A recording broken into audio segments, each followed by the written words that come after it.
असलामुअलैकुम सैयद मुहम्मद मुहिब नबी दवाखना Hamidia channel से तुहाडी खिदमत के अंदर हाजिर है। अज की वीडियो के अंदर हल है उन्होंने भैनों भाइयों के लिए जिन्होंने रोजे की वजह तो कब्ज का मसला बन जाता है।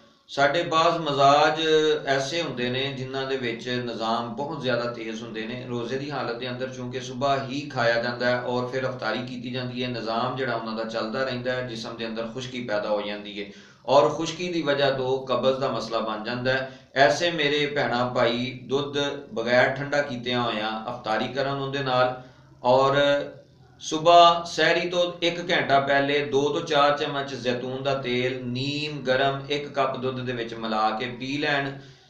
अफतारी और सहरी दे विच गोश्त के जिहड़े सालन ने उन्हां कोलों बच के ते ज़्यादातर सब्जियां का इस्तेमाल करन, उन्हां दा ये मसला जिहड़ा हल हो जाएगा।